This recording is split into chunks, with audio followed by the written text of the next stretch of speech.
परिमित लंबाईना सोलेनोइडनी अक्ष परना बिंदुए चुंबकीय क्षेत्रनी गणतरी करो।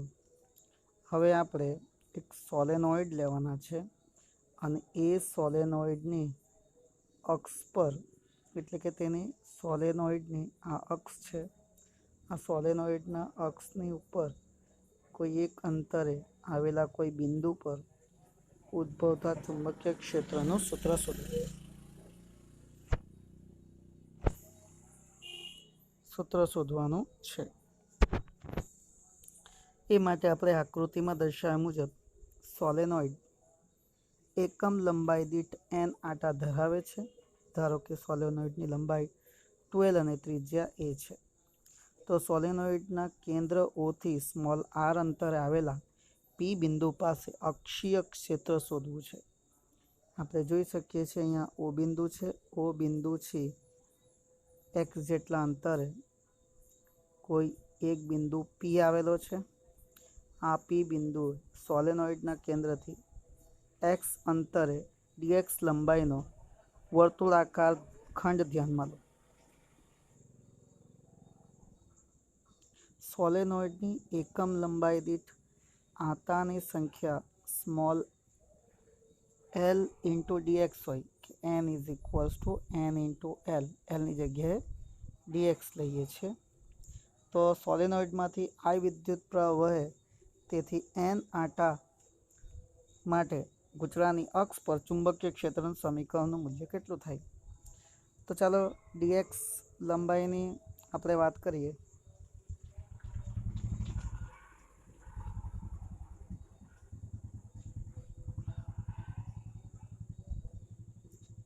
डीएक्स जाડાઈના વર્તુળાકાર ખંડથી પીનું અંતર કેટલું થવાનું? તો આપણે જોઈ શકીએ છીએ આકૃતિમાં डीएक्स જેટલી જાડાઈનો ખંડ આ બ્લેક કલરની પટ્ટી છે ત્યાંથી લઈને પીનું અંતર તે સમક્ષિતિજ અંતર આર માઇનસ एक्स જેટલું છે।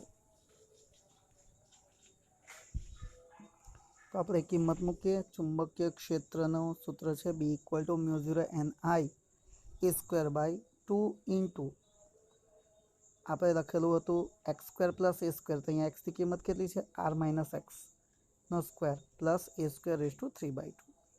તો સમીકરણ આપણને મળી ગયું mu 0 N D X I A square upon 2 કૌંસમાં आर माइनस एक्स નો સ્ક્વેર પ્લસ ए स्क्वेर આખાની ઘાતમાં 3/2।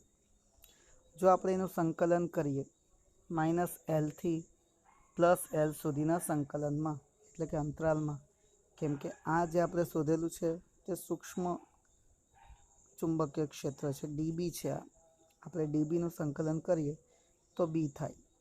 તો mu 0 N I A square by 2 minus L थी plus L D X upon R minus X नो square plus A square raise to 3/2। Solenoid थी दूरनी अक्ष परनो बिंदु विचारीए तो R is very greater than A ने R is very greater than L.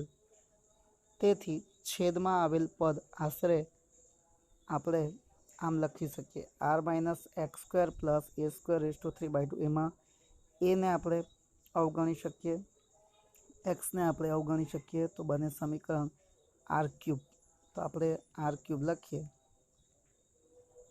તો આપણું સમીકરણ હવે B equal to mu 0 N I A square by 2 R cube common integration D X minus L थी प्लस एल ना अंतराल में। तो डी एक्स नो शू थी जाए एक्स, तो अंतराल माइनस एल थी प्लस एल ना अंतराल में। तो L minus minus plus L थी जवानुं एटले के 2l थवानुं। तो 2l थी गई। तो B equal to mu 0 upon 2 R cube કૌંસમાં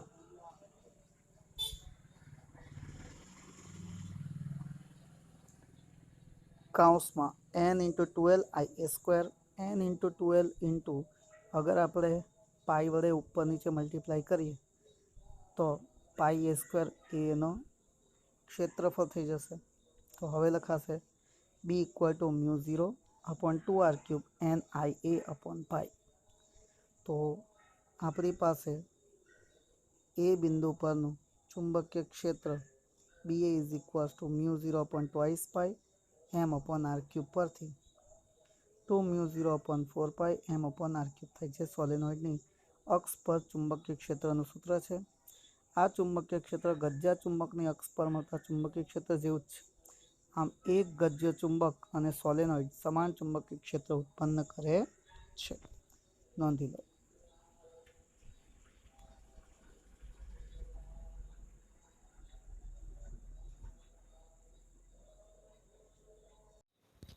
ગજ્જા ચુંબકના વિષુવરેખા પરના બિંદુએ ચુંબકીય ક્ષેત્રના મૂલ્યનું સૂત્ર શું થશે? મિત્રો, આગળ બી આપણે પ્રકરણમાં જોઈ ગયા છે કે ત્યારે ગજ્જા ચુંબકની અંદર μ0/4πm/r³ થશે અને અક્ષ પર હોય તો 2m આવે. તેવું જ સૂત્ર આપણને મળશે. ગજ્જા ચુંબકનું ધ્રુવમાન એટલે શું અને ધ્રુવમાનના સંદર્ભમાં ચુંબકીય ડાયપોલ મોમેન્ટ સમજાવો. તો ગજ્જા ચુંબકનું ધ્રુવમાન તેની સમજ મેળવવાની છે આપણે. તો ગજ્જા ચુંબકના ધ્રુવની પ્રબળતાને તેનું ધ્રુવમાન કહે છે. ગજ્જા ચુંબક કેટલું પ્રબળ છે, કેટલો મજબૂત છે, કેટલા ભર સુધી તેનો ચુંબકત્વ લાગે છે તેને તેની પ્રબળતા કહે છે. તેથી આ ચુંબકના ચુંબકત્વની પ્રબળતા કહીશું અને તે માટે એના મૂલ્યને આપણે ધ્રુવમાન તરીકે લખીએ છીએ અથવા બીજું નામ છે ચુંબકીય ભાર. ચાલો એની બીજી એક વ્યાખ્યા જોઈએ. ચુંબકની એકમ લંબાઈ દીઠ મળતી ડાયપોલ મોમેન્ટ ને ચુંબકનું ધ્રુવમાન કહે છે. એટલે કે ચુંબકની એકમ લંબાઈ દીઠ મળતી ડાયપોલ મોમેન્ટ એટલે તે ચુંબકનું ધ્રુવમાન. હવે જેવી રીતે સ્થિત વિદ્યુતના સમીકરણોમાં વિદ્યુત ભાર છે, આપણે સ્થિત વિદ્યુતના સમીકરણો જોયા ક્યુ માટે, તેવી જ રીતે ચુંબકત્વના ધ્રુવમાનમાં QM મળે છે. ધ્રુવમાનને QM અથવા સ્મોલ p વડે પણ દર્શાવાય છે. એટલે કે પેલામાં આપણે વિદ્યુત ભાર જેમ ભાગ ભજવે છે તેમાંની અંદર ધ્રુવમાન ભાગ ભજવે છે. ધ્રુવમાનનો આધાર ચુંબકના દ્રવ્યના પ્રકાર એટલે કે ચુંબકનો દ્રવ્ય કયો છે તેના પ્રકાર પર આધાર રાખે. મેગ્નેટાઇઝેશનની સ્થિતિ એટલે કે કોઈ પદાર્થને આપણે ચુંબક બનાવીએ છીએ તો તે સ્થિતિ, ચુંબકના આડછેદના ક્ષેત્રફળ એટલે કે એનો આડછેદ કેટલું છે તેના પર આધાર રાખે. ઓકે. ચુંબકીય ધ્રુવમાન જે છે તે એક અદિશ રાશિ છે. ધ્રુવમાન શું છે? અદિશ રાશિ છે.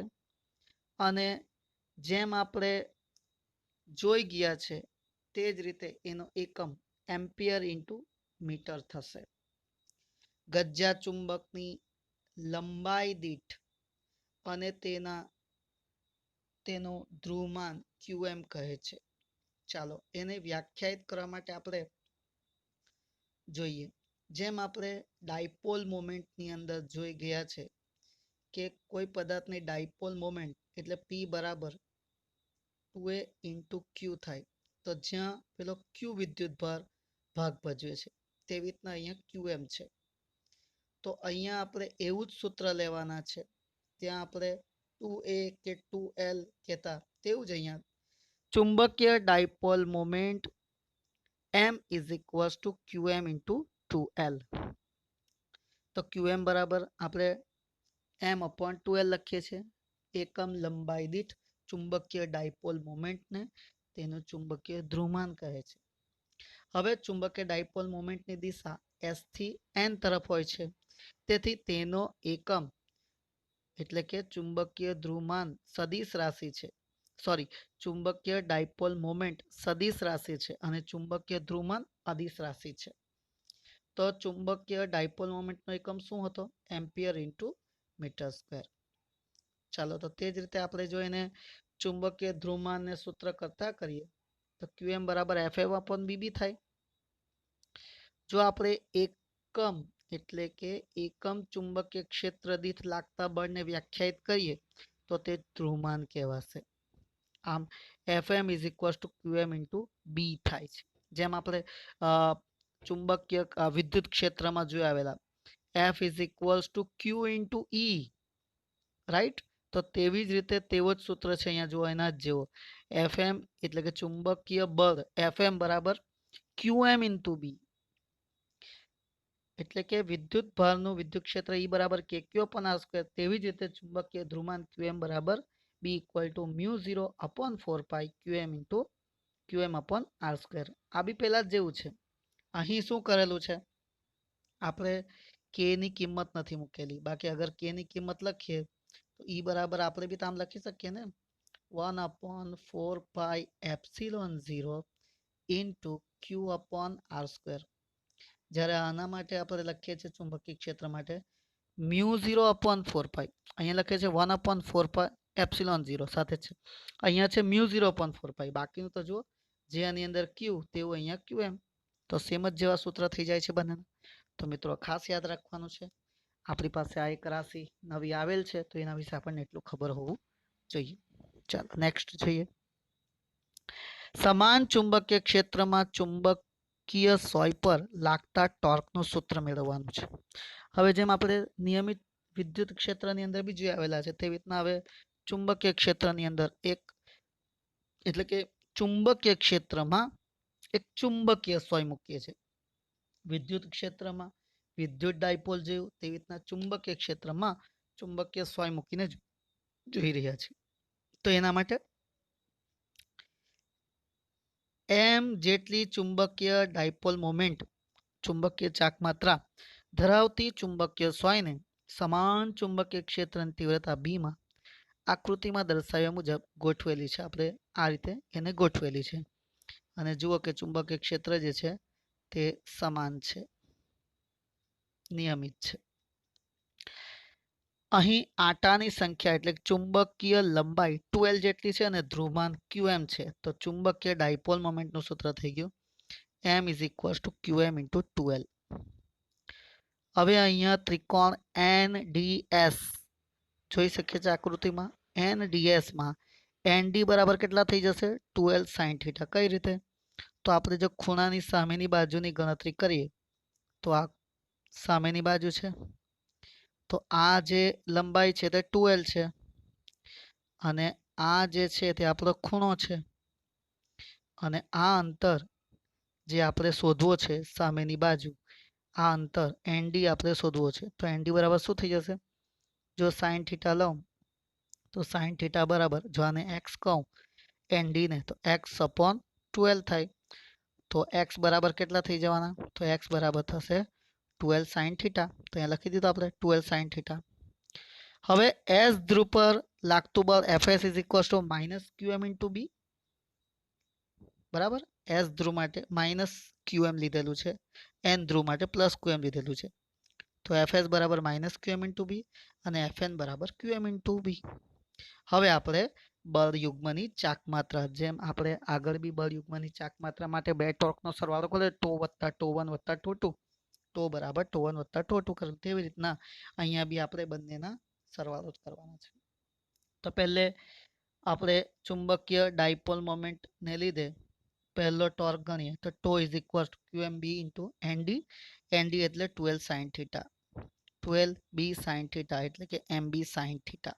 આ આપણું સૂત્ર torque tau is equals to સદિશ M ક્રોસ B બને છે, જે આકૃતિમાં આપણે જોઈ શકીએ છીએ. તો આપણો નવો સૂત્ર આવી ગયો ટોર્ક માટે, સદિશ M ક્રોસ સદિશ B, સદિશ A ક્રોસ સદિશ B જેવું સૂત્ર છે.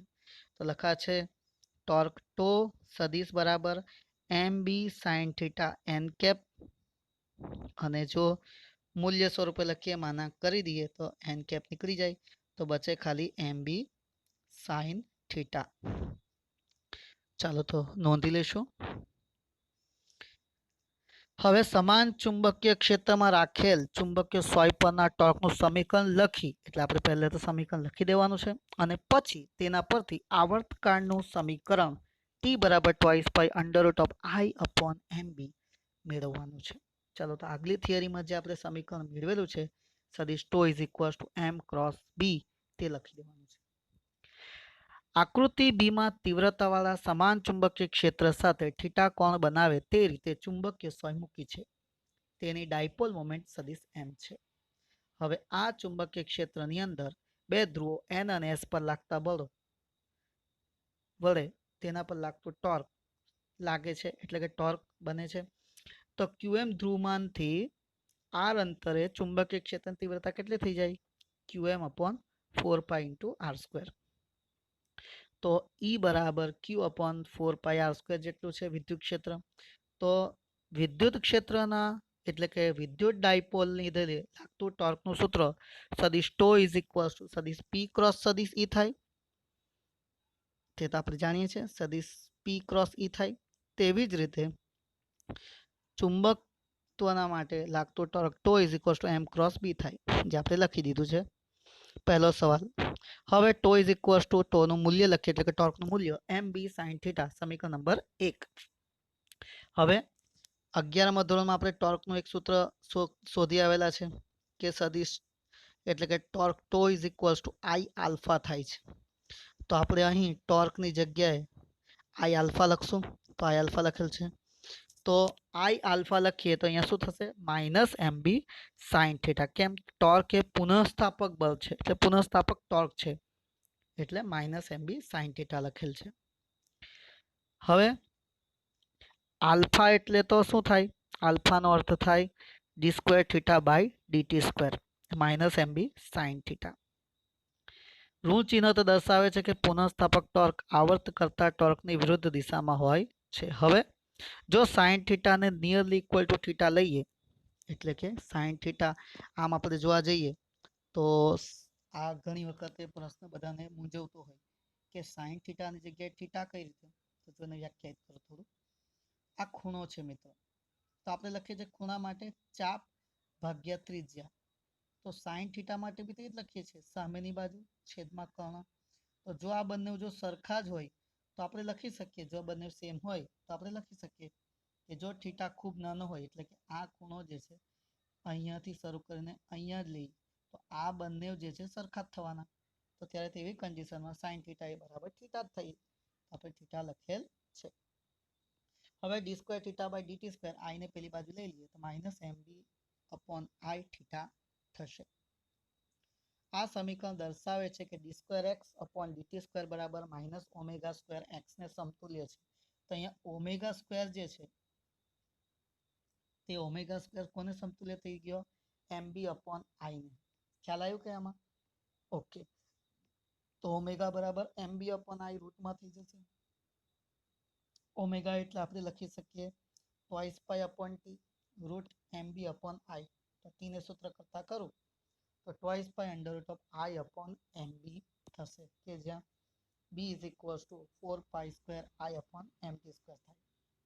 આ સમીકરણ પરથી આપણે કહી શકીએ કે અહીં જડત્વની ચાક માત્ર આઈ જો આપણે ગણીશું તો તે 1/12 ઇન્ટુ એમ સ્ક્વેરના સૂત્ર પરથી મળે છે. આમ આપણને માંગેલ ઉત્તર મળી ગયેલ છે. નોંધી લો.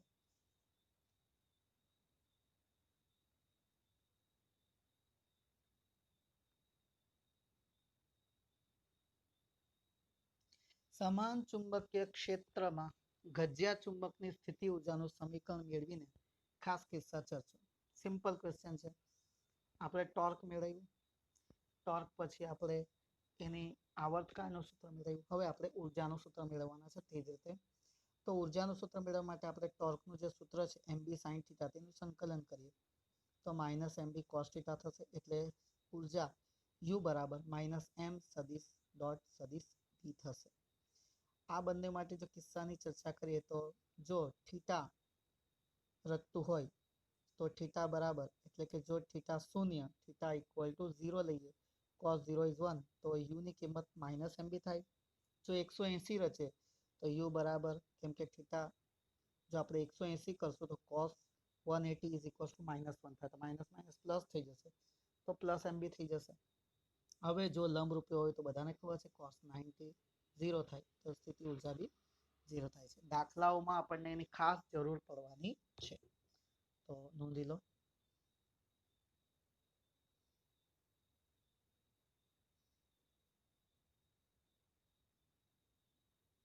હવે વિદ્યુત અને ચુંબકત્વની સામ્યતા કરીએ તો આપણે એક તરફ લખશું ક્ષેત્ર અને બીજી તરફ બંનેના ક્ષેત્રના નામ લખશું.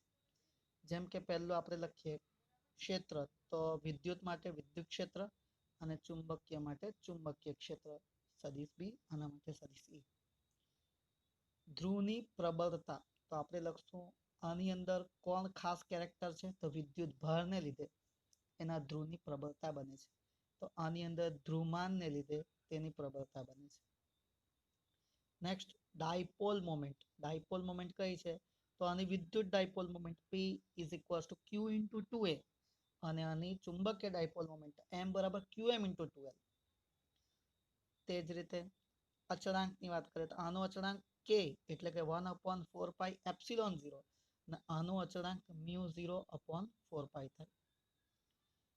ડાયપોલની લંબાઈ, તો આના ડાયપોલની લંબાઈ 2a અને આના ડાયપોલની લંબાઈને આપણે 2L કહીએ છીએ.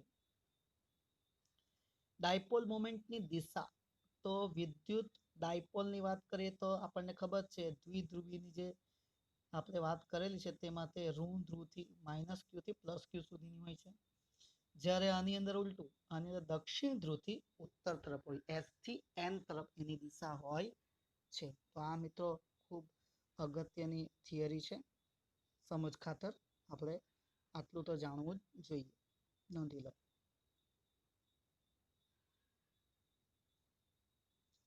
હવે સ્થિત વિદ્યુત શાસ્ત્ર સાથે ચુંબકત્વ સાથેની સામ્યતા કરીએ છીએ. અહીં આપણે સામ્યતા એટલે કરીએ છીએ મિત્રો કે જેથી કરીને આપણને સૂત્ર યાદ રાખવા માટે સરળતા રહી શકે. ચાલો તો શરૂ કરીએ. પહેલી સામ્યતા માટે આપણે વાત કરીએ તો આની અંદર આપણે 1/ε0 લઈએ છીએ, જ્યારે અહીંયા મ્યુ 0 લઈએ છીએ. આની અંદર વિદ્યુત ભાર લઈએ છીએ, આની અંદર ચુંબકીય ધ્રુવમાન લઈએ છીએ.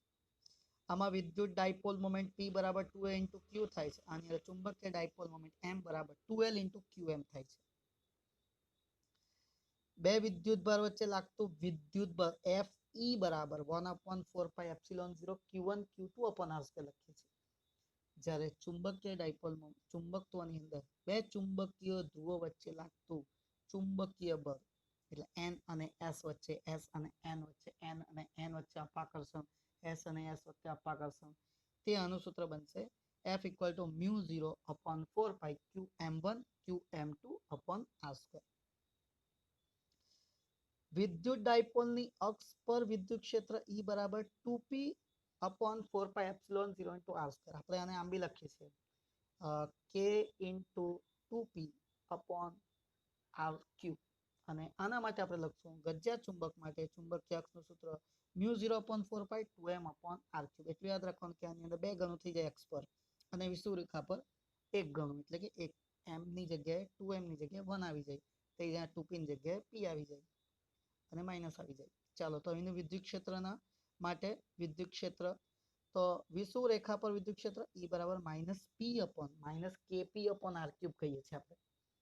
એની કિંમત મૂકીએ 1/4 પાઈ એપ્સિલોન 0 ઇન્ટુ r³. અને તે જ રીતે અહીંયા માઇનસ મ્યુ 0/4 પાઈ m/r³ થાય.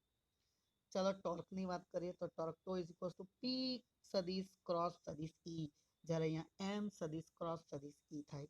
સ્થિતિ ઉર્જા U બરાબર -p.E થાય સદિશમાં અને આની સ્થિતિ ઉર્જા U બરાબર -m સદિશ B. જોઈ શકો છો ને, ત્યાં P અહીંયા M, ત્યાં E અહીંયા B. અગર ઉર્જાના ફેરફાર પરથી કાર્યની વાત કરીએ તો કાર્ય બરાબર W બરાબર PE cos θ1 minus cos θ2. તો તે જ રીતે અહીંયા કાર્ય બરાબર MB cos θ1 minus cos θ2. તો આટલી સામ્યતા આપણને તો આવડવી જ જોઈએ, ખબર હોવી જ જોઈએ.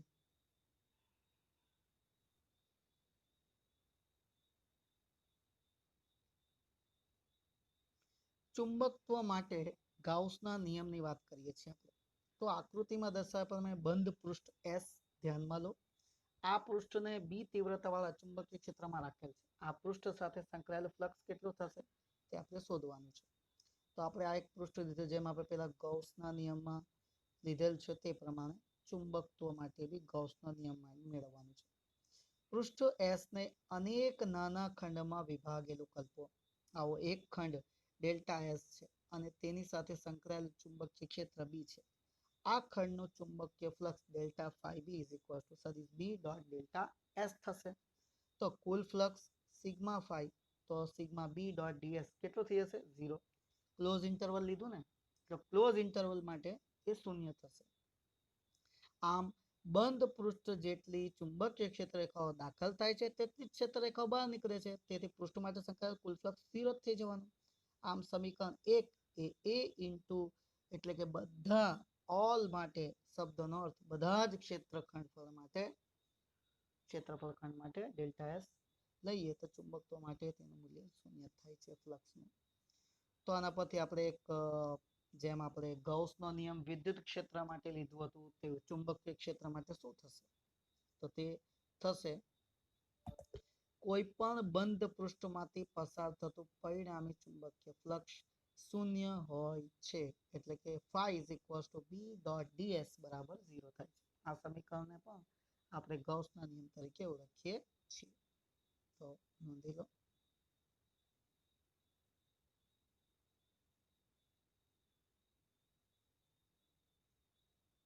વિદ્યુત અને ચુંબકત્વ માટે ગૌસનો નિયમ સમીકરણ સ્વરૂપે લખો. તેમની વચ્ચેનો તફાવત દર્શાવો. તો વિદ્યુત માટે ગૌસનો નિયમ સદિશ E ડોટ ds બરાબર q upon epsilon અને ચુંબકત્વ માટે સદિશ B ડોટ ડેલ્ટા s બરાબર 0 થઈ જવાનું. અહીંયા તો q upon epsilon 0 બી થાય વિદ્યુત ક્ષેત્રમાં, અહીંયા તો 0 જ આવે છે. આમ ચુંબકત્વ અને સ્થિત વિદ્યુત માટેના ગૌસના નિયમ વચ્ચેનો તફાવત એ દર્શાવે છે કે અલગ કરેલા ચુંબકીય ધ્રુવોનું અસ્તિત્વ જણાવવા મળતું નથી. બરાબર, અલગ કરેલું કોઈ બી ચુંબકીય હોય તેના માટે અસ્તિત્વ નથી. એટલે n અને s ને અલગ કરી શકાતા નથી.